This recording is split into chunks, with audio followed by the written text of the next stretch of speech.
नमस्कार साथियों, ऑल तैयारी ग्रुप परिवार में आप सभी साथियों का स्वागत करता हूं। तो साथियों, आज हम द्विवेदी युग से पूछे जाने वाले महत्वपूर्ण क्वेश्चनों को सॉल्व करेंगे और इस क्लास में आपको द्विवेदी युग संपूर्ण अध्ययन कराया जाएगा।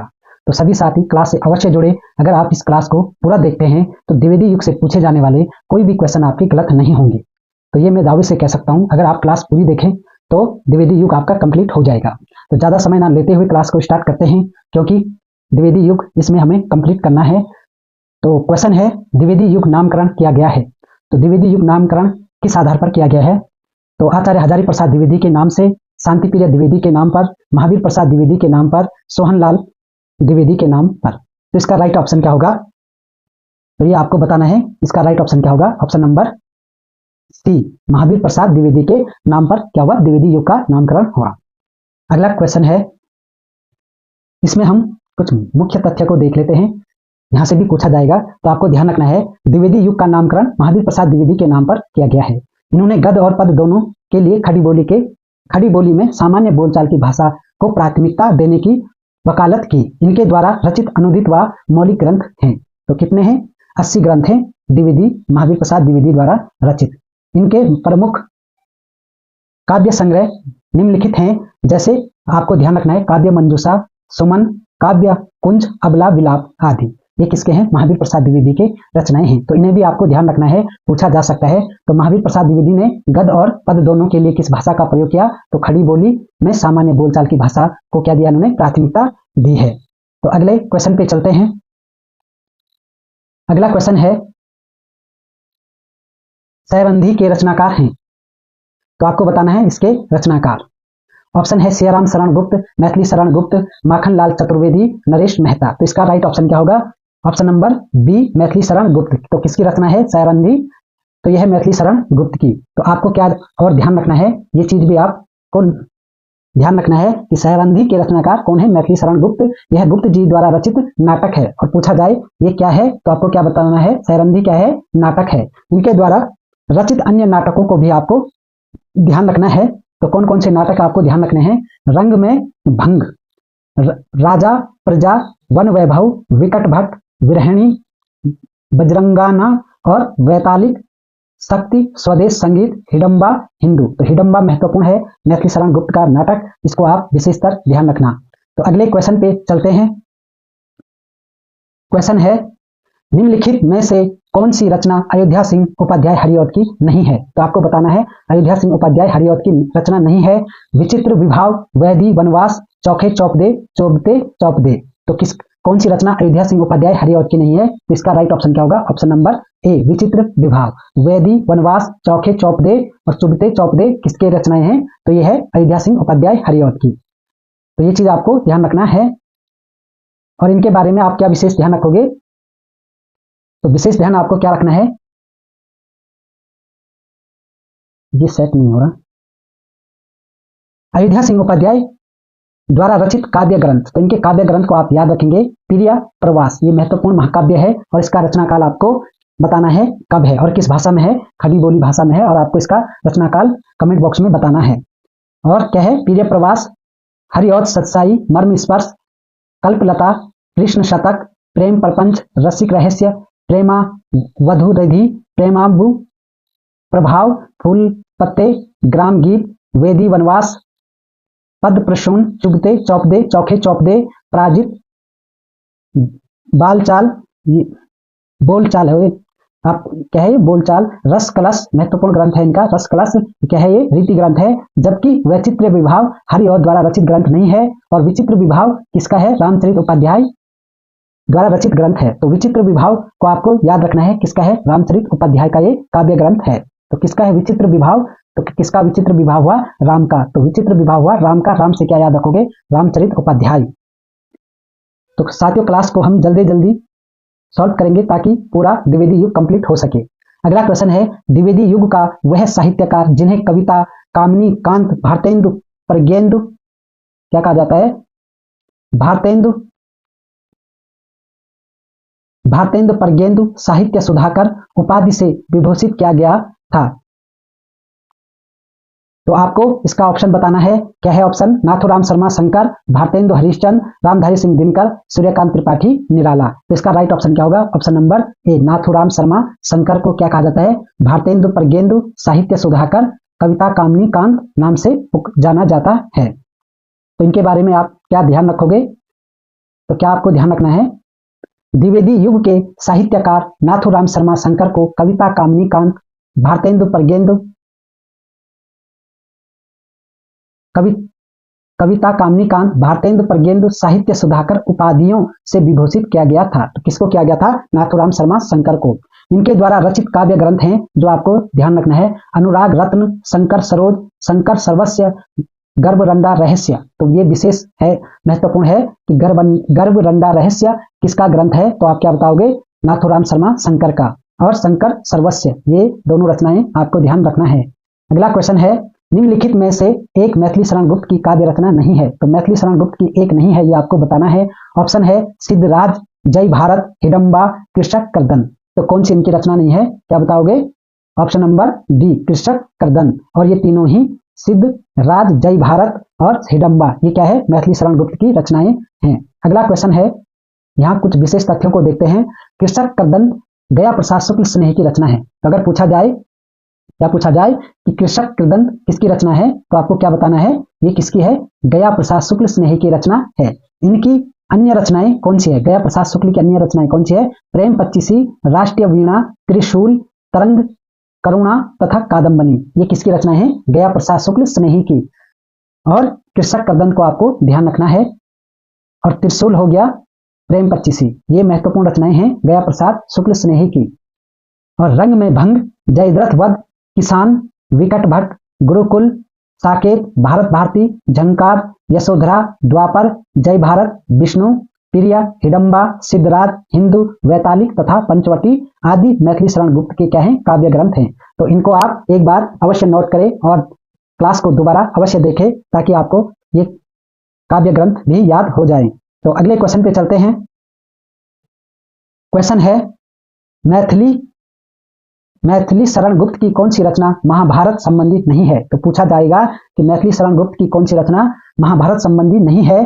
तो है वन वैभव, शक्ति, कवि संहार, सैरंधी। तो कौन सा नहीं है? ऑप्शन नंबर बी, शक्ति। ये क्या है?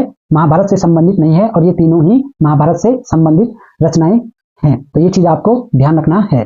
और इसके बारे में आपको विशेष क्या याद रखना है कि मैथिली शरण गुप्त की शक्ति, जो शक्ति रचना है वो महाभारत से संबंधित नहीं है, जबकि वन वैभव, वाक संहार, सैरंधी महाभारत संबंधी रचनाएं हैं। तो आपको मैथिली शरण गुप्त से कोई भी क्वेश्चन पूछा जाए तो ध्यानपूर्वक से याद करना है। अगला क्वेश्चन है, हरिऔध कृत काव्योपवन का प्रकाशन वर्ष है। तो आपको बताना है हरिऔध कृत काव्योपवन का प्रकाशन वर्ष है 1907 ईस्वी, 1899 ईस्वी, 1909 ईस्वी, 1917 ईस्वी। तो इसका राइट ऑप्शन क्या होगा? ऑप्शन नंबर सी, 1909 ईस्वी। तो काव्योपवन का प्रकाशन वर्ष क्या है? 1909 ईस्वी। तो आपको और क्या ध्यान रखना है? हरिऔध कृत काव्योपवन का प्रकाशन वर्ष 1909 ईस्वी है। हरिऔध द्वारा रचित काव्य ग्रंथ हैं प्रिय प्रवास, ये अभी आपसे बताया था, पारिजात, वैदी, वनवास, कृषक, कृष्ण शतक, प्रेम प्रपंच, चौखे चौपदे, चुभते चौपदे आदि क्या है? मैथिली हरिऔध के ग्रंथ हैं। और प्रिय प्रवास क्या बताया था मैंने अभी इससे पहले? खड़ी बोली हिंदी का प्रथम महाकाव्य माना जाता है। और आपको बताना है इसका प्रकाशन वर्ष कमेंट करके कि आपको इसका प्रकाशन वर्ष याद है या नहीं है, ये आप कमेंट करके बताओगे। अगला क्वेश्चन है, किसके साहित्य को हम सरस्वती और हिंदू में जिस प्रयोगात्मक रूप में देखते हैं वही उस साहित्य का असली रूप है? ऑप्शन है भारतेंद्र युग, द्विवेदी युग, छायावादी युग, आधुनिक युग। तो इसका राइट ऑप्शन क्या होगा? ऑप्शन नंबर बी, द्विवेदी युग। तो सरस्वती और हिंदू में जिस प्रयोगात्मक रूप में देखते हैं वही उस साहित्य का असली रूप है, तो वो कौन सा? इसका राइट ऑप्शन द्विवेदी युग। तो आपको और क्या ध्यान रखना है कि आपको इसके बारे में, द्विवेदी युग के बारे में क्या ध्यान रखना है कि द्विवेदी युग 1900 ईस्वी से 1918 ईस्वी तक क्या है? द्विवेदी युग का समय है। तो आपको ध्यान रखना है कि द्विवेदी युग का समय पूछा जाए तो 1900 से 1918 ईस्वी तक माना जाता है। साहित्य को हम सरस्वती एवं हिंदू में जिस प्रयोगात्मक रूप में देखते हैं वही उस साहित्य का असली रूप है। सरस्वती पत्रिका का प्रकाशन 1900 ईस्वी में इलाहाबाद से हुआ। तो कहां से हुआ सरस्वती पत्रिका का प्रकाशन? सन 1900 ईस्वी में इलाहाबाद से हुआ और 1903 ईस्वी में आचार्य महावीर प्रसाद द्विवेदी जी इसके ख्यातिलब्ध संपादक हुए। तो कब से हुए महावीर प्रसाद द्विवेदी? 1903 से 1920 ईस्वी तक, ये आपको ध्यान रखना है। द्विवेदी जी के मार्गदर्शन व प्रेरक व्यक्ति ने साहित्यिक व राष्ट्रीय सज्जना को स्वरूप प्रदान किया। इंदु पत्रिका का प्रकाशन सन 1909 ईस्वी में हुआ। तो अगर इंदु पत्रिका का प्रकाशन पूछा जाए तो कब हुआ? 1909 ईस्वी में। और कहां से हुआ? वाराणसी से प्रारंभ हुआ। अंबिका प्रसाद गुप्त रूप नारायण पांडे जयशंकर प्रसाद की आरंभिक रचनाओं को प्रकाशित करने का श्रेय इसी पत्रिका को जाता है और यह एक क्या है? मासिक पत्रिका। तो कौन कौन से? अंबिका प्रसाद गुप्त और रूप नारायण पांडे जयशंकर प्रसाद की रचनाएं किस पत्रिका में प्रकाशित होती है? तो ये चीज आपको ध्यान रखना है, इंदु पत्रिका में। तो इंदु का प्रकाशन हुआ इंदु का 1909 ईस्वी में, ये आपको ध्यान रखना है। अगले क्वेश्चन पे चलते हैं। खड़ी बोली हिंदी का आधुनिक कालीन प्रथम महाकाव्य है। तो खड़ी बोली हिंदी का आधुनिक कालीन प्रथम महाकाव्य है साकेत, प्रिय प्रवास, भारत भारती, कुरुक्षेत्र। तो कौन सा इसका राइट ऑप्शन होगा? Option number B. तो आपको क्या बताना है? खड़ी बोली हिंदी का आधुनिक कालीन प्रथम महाकाव्य है तो है प्रिय प्रवास हरिऔध का। और आपको क्या ध्यान रखना है इसके बारे में? खड़ी बोली हिंदी का आधुनिक कालीन प्रथम महाकाव्य प्रिय प्रवास है। तो मैंने अभी इससे पहले आपको इसका सन पूछा था, तो कब है ये? 1914 ईस्वी में। तो मुझे पता था कि आगे ये क्वेश्चन आएगा, इसलिए मैंने आपको उस समय इसका समय नहीं बताया। तो प्रिय प्रवास का समय क्या है? 1914 ईस्वी। अयोध्या सिंहोपाध्याय हरिऔध द्वारा रचित 17 सर्गों का प्रबंध काव्य है। तो आपको ध्यान रखना है प्रिय प्रवास में कितने सर्ग हैं, अगर पूछा जाए तो 17 सर्ग हैं। ये चीज आपको ध्यान रखना है। प्रिय प्रवास का सर्वप्रथम नाम ब्रजजमुना विलाप था। तो इसका सर्वप्रथम नाम क्या था? ब्रजजमुना विलाप था। यह संपूर्ण काव्य संस्कृत के वन वृत्तों पर आधारित है। इस प्रबंध काव्य में कृष्ण के बचपन से लेकर मथुरा प्रस्थान तक का वर्णन है। तो इसमें क्या है? कृष्ण के बचपन से लेकर मथुरा गमन तक का वर्णन दिया गया है प्रिय प्रवास में। ये चीज आपको ध्यान रखना है। तो प्रिय प्रवास में क्या घटना है? कृष्ण के बचपन से लेकर मथुरा प्रस्थान तक का वर्णन किसमें है? प्रिय प्रवास में। और ये कैसा काव्य है? महाकाव्य है। और क्या है इसका समय? तो 1914 ईस्वी। और इसमें कितने सर्ग हैं? 17 सर्ग हैं। ये चीज आपको ध्यान रखना है। अगला क्वेश्चन है, विख्यात जीवन वृत्त हमारा लोकहित एकांत था, आत्मा अमर है देह नाश्वर, यह अटल सिद्धांत था। उपयुक्त पंक्तियां किस कृति से संग्रहित है? तो किस कृति से है? साकेत, भारत भारती, सिद्धांत, उपयुक्त में से कोई नहीं। तो इसका राइट ऑप्शन क्या होगा? भारत भारती। और ये किसका है? मैथिली शरण गुप्त का। तो विख्यात जीवन वृत्त हमारा लोकहित एकांत था, आत्मा अमर है देह नाश्वर। आत्मा क्या है? अमर है, कभी नहीं मरती। और देह क्या है? नाश्वर है, जो कुछ समय बाद नष्ट हो जाता है। यह अटल सिद्धांत था। उपयुक्त पंक्तियां किस कृति से संग्रहित है? तो ये भारत भारती से ली गई है। और किसकी है? मैथिली शरण गुप्त की। ये चीज आपको ध्यान रखना है। आगे चलते हैं। तो इसके बारे में आपको क्या याद रखना है कि भारत भारती में संग्रहित कब का है? 1912 ईस्वी में रचित भारत भारती ग्रंथ के लेखक कौन है? मैथिली शरण गुप्त हैं। भारत भारती रचना की मूल प्रेरणा मोहदस हाली तथा ब्रजमोहन दत्तरेत कैफीकृत भारत दर्पण पुस्तक से प्राप्त हुई है। गुप्त जी को भारत भारती लिखने पर महात्मा गांधी ने राष्ट्रकवि की उपाधि दी। तो आपको क्या याद रखना है कि भारत भारती लिखने पर महात्मा गांधी ने मैथिली शरण गुप्त को क्या कहा है? राष्ट्रकवि। तो पूछा जाए कि मैथिली शरण गुप्त को राष्ट्रकवि किसने कहा? तो किसने कहा? महात्मा गांधी ने। और किस रचना पर कहा? तो कहा भारत भारती पर। और कब की है भारत भारती? 1912 ईस्वी में लिखी गई रचना है मैथिली शरण गुप्त की। आगे क्वेश्चन पे चलते हैं। द्विवेदी युग की कविता है।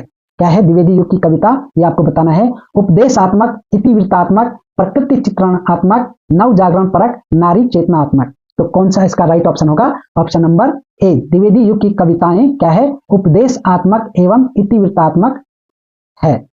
तो द्विवेदी युग की कविताएं पूछे जाए तो उपदेशात्मक है इसमें और इतिवृत्तात्मक का है द्विवेदी युग की कविताओं में। तो इसमें आपको क्या ध्यान रखना है? द्विवेदी युग की कविताओं में उपदेशात्मक एवं इतिवृत्तात्मक प्रमुख रूप से पाया जाता है। द्विवेदी युग को जागरण सुधार काल भी कहा जाता है। तो द्विवेदी युग को जागरण सुधार काल किसने कहा? ये आप कमेंट बॉक्स में बताएंगे। द्विवेदी युग का नामकरण महावीर प्रसाद द्विवेदी के नाम पर किया गया है। तो ये चीज आपको ध्यान रखना है। अगला क्वेश्चन है मैथिली शरण गुप्त ने इतिहास के उपेक्षित नारी पात्र को निम्न पुस्तक में प्रकाशित किया। तो किसमें किया? भारत भारती, रंग में भंग, द्वापर, साकेत। तो किसमें किया? साकेत। तो क्या होगा राइट ऑप्शन डी। तो मैथिली शरण गुप्त ने इतिहास के उपेक्षित नारी पात्र को निम्न पुस्तकों में प्रतिष्ठित किया। तो क्या? साकेत में। तो साकेत का रचना काल क्या है? 1931 ईस्वी। ये चीज आपको ध्यान रखना है। तो इसके बारे में आप और क्या ध्यान रखोगे?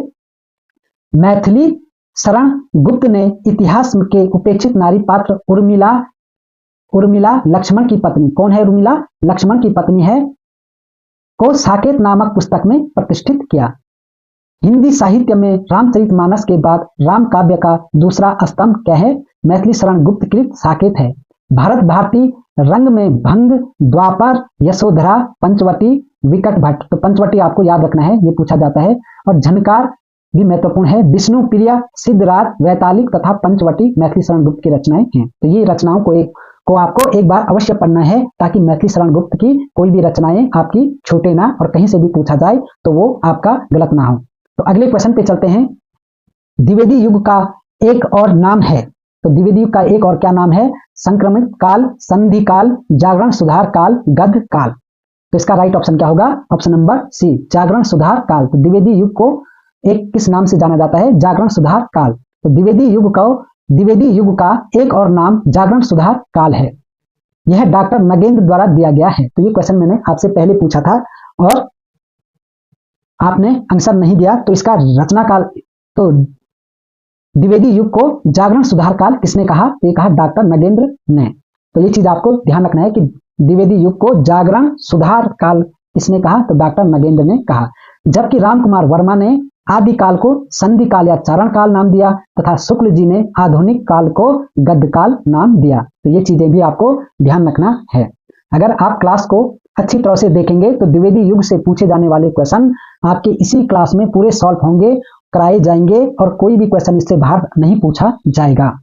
अगला क्वेश्चन है, द्विवेदी युगीन साहित्य में किस प्रवृत्ति की प्रमुखता नहीं है? तो आपको बताना है किसकी प्रमुखता नहीं है। गद्यात्मक, काव्यात्मक, वैचारिकता, इतिवृत्तात्मकता। तो इसका राइट ऑप्शन क्या होगा? ऑप्शन नंबर डी, इतिवृत्तात्मकता। तो द्विवेदी युगीन साहित्य में किस प्रवृत्ति की प्रमुखता नहीं है? इतिवृत्तात्मकता। तो इसका ऑप्शन डी राइट होगा। तो क्या रखना आपको याद कि द्विवेदी युगीन साहित्य में काव्यात्मकता की प्रवृत्ति नहीं है रही, जबकि इतिवृत्तात्मकता, गद्यात्मकता तथा वैचारिक द्विवेदी युग की प्रधान प्रवृत्तियां रही है। ये क्या है? प्रवृत्तियां। तो वैचारिक द्विवेदी युग की प्रधान प्रवृत्तियां रही है। तो ये चीज आपको ध्यान रखना है। अगला क्वेश्चन है, राजपूती आन की कथा है। क्या क्वेश्चन है? राजपूती आन की कथा है। ऑप्शन है सिद्धराज, रंग में भंग, पंचवटी, साकेत। तो राजपूती आन की कथा क्या है? तो इसका राइट ऑप्शन होगा रंग में भंग। किसकी है? मैथिली शरण गुप्त की। राजपूती आन की कथा है, किसमें है? तो रंग में भंग में ये कथा संकलित है। अगले क्वेश्चन पे चलते हैं, और आपको इससे क्या याद रखना है कि राजपूती आन की कथा रंग में भंग काव्य में समाहित है। रंग में भंग काव्य ग्रंथ रचयिता मैथिली शरण गुप्त हैं। आचार्य रामचंद्र शुक्ल ने गुप्त जी को सामंजस्यवादी कवि कहा है। तो पूछा जाए रामचंद्र शुक्ल ने मैथिली शरण गुप्त को कैसा कवि माना है? तो सामंजस्यवादी कवि कहा है। ये चीज भी ध्यान रखना है। गुप्त जी ने स्वयं को कौटुंबिक कवि मात्र कहा है। तो अगर पूछा जाए कि मैथिली शरण गुप्त ने स्वयं को क्या कहा, तो क्या कहा? कौटुंबिक कवि मात्र कहा है। तो ये चीज आपको ध्यान रखना है। भारत भारती लिखने पर महात्मा गांधी ने राष्ट्रकवि की उपाधि दी। ये चीज आपको पहले समझाया गया है। इनके द्वारा रचित अन्य काव्य ग्रंथ हैं जयद्रथ वध, किसान, विकट भट्ट, गुरुकुल, साकेत, भारत भारती, झनकार, यशोधरा, सिद्धराज, पंचवटी, द्वापर, विष्णु प्रिया। तो ये किसकी रचनाएं हैं? मैथिली शरण गुप्त की। तो ये रचनाएं आपको बार बार रिपीट हो रही है। तो ये चीज अगर आप क्लास को पूरा देखेंगे और अच्छी तरह से देखेंगे तो आपको इसी क्लास में ये रचनाएं अवश्य ही याद हो जाएगी। तो आशा करता हूं क्लास आपको अच्छी लग रही होगी। अगला क्वेश्चन है, साकेत की कथा का मुख्य संबंध किसके चरित्र विकास से जुड़ा है? तो साकेत की कथा का मुख्य संबंध किसके चरित्र विकास से जुड़ा है? राम और सीता, लक्ष्मण और उर्मिला, भरत और मांडवी, और लक्ष्मण और सीता। तो किससे जुड़ा है? तो ये जुड़ा है लक्ष्मण और उर्मिला से। तो जो साकेत है, साकेत में किसका वर्णन है? लक्ष्मण और उर्मिला का चरित्र का विकास का वर्णन किया गया है। किसके द्वारा? मैथिली शरण गुप्त द्वारा। इसका रचना काल क्या है 1931 ईस्वी, ये चीज आपको ध्यान रखना है। और आगे क्या याद रखोगे कि साकेत मैथिली शरण गुप्त जी का सर्वश्रेष्ठ रचना है, इसे महाकाव्यों की श्रेणी में रखा जाता है। तो कैसा काव्य है साकेत, कैसा काव्य है? तो क्या है? महाकाव्य है।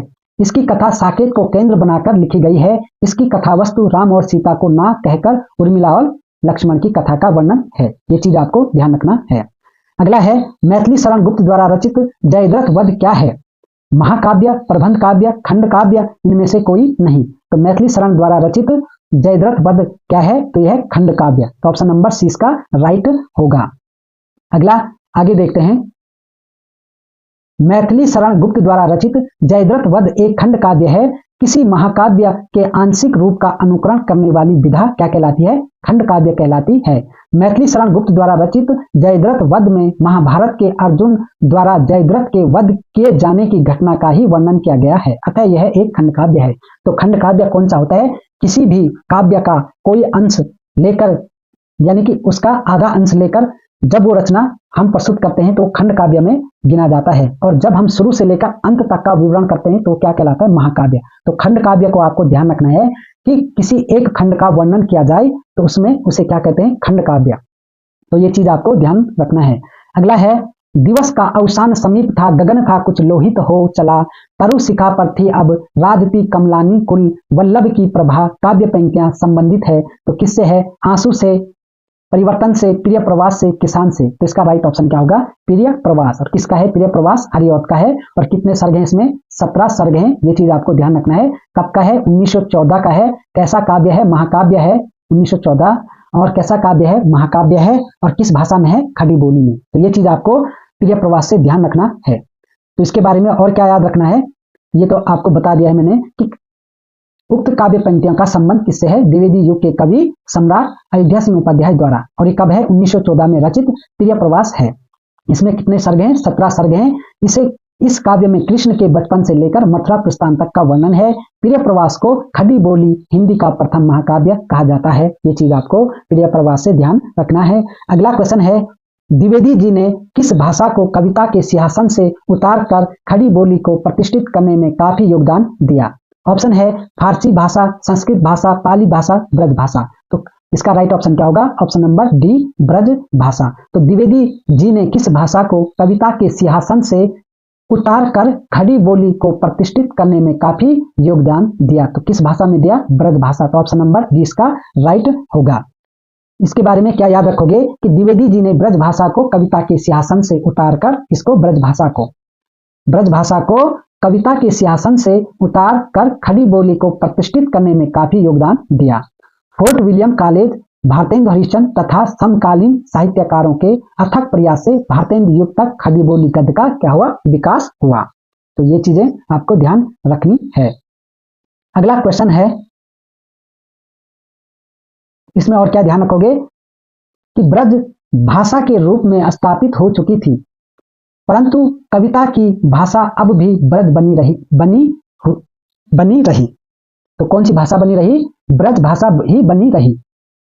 जिसके लिए महावीर प्रसाद द्विवेदी जी सरस्वती पत्रिका के अपने संपादकत्व में खड़ी बोली का ब्रज भाषा के रूप में स्थापित किया। तो क्या किया उन्होंने? ब्रज भाषा को उतारकर खड़ी बोली को स्थापित किया। ये चीज आपको ध्यान रखना है। अगला क्वेश्चन है चिरगांव किस कवि का जन्म स्थान है? तो चिरगांव किस कवि का जन्म स्थान है?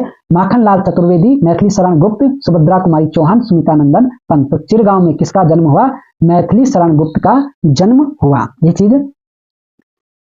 आपको याद होना चाहिए कि चिरगांव में मैथिली शरण का जन्म हुआ। और क्या याद रखोगे आप इनके बारे में? तो इनके बारे में आपको याद रखना है कि मैथिली शरण गुप्त जी का जन्म झांसी जिले के चिरगांव में हुआ। तो कहां हुआ मैथिली शरण गुप्त का जन्म? झांसी जिले के चिरगांव में हुआ। राष्ट्रकवि गुप्त जी द्वारा लिखे गए काव्य ग्रंथ कौन कौन से हैं? जयद्रथ वध, भारत भारती, साकेत, यशोधरा, पंचवटी, विष्णु प्रिया आदि। माखनलाल चतुर्वेदी का जन्म मध्य प्रदेश के होशंगाबाद जिले के बबाई गांव में हुआ था। तो माखनलाल चतुर्वेदी का जन्म कहां हुआ था? मध्य प्रदेश के होशंगाबाद जिले के बबाई गांव में हुआ था।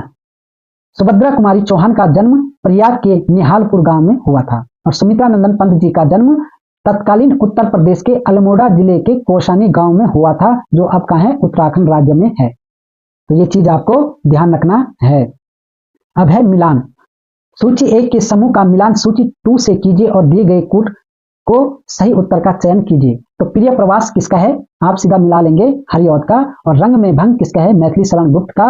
और मृत्युंजय किसका है, राय देवी प्रसाद पूर्ण का। पथिक किसका है, राम नरेश त्रिपाठी का। और आपको बताना है पथिक का समय। तो इसका राइट ऑप्शन क्या होगा, ऑप्शन नंबर सी। अगले क्वेश्चन पे चलते हैं। तो व्याख्या देखें आप इसके बारे में कि प्रिय प्रवास हरिऔध जी की रचना है। हरिऔध जी की अन्य रचनाएं क्या है, चुभते चौपदे, चौखे चौपदे, वैदी वनवास, बोलचाल आदि। तो बोलचाल भी किसकी रचना है पूछी जाए तो हरिऔध की रचना है।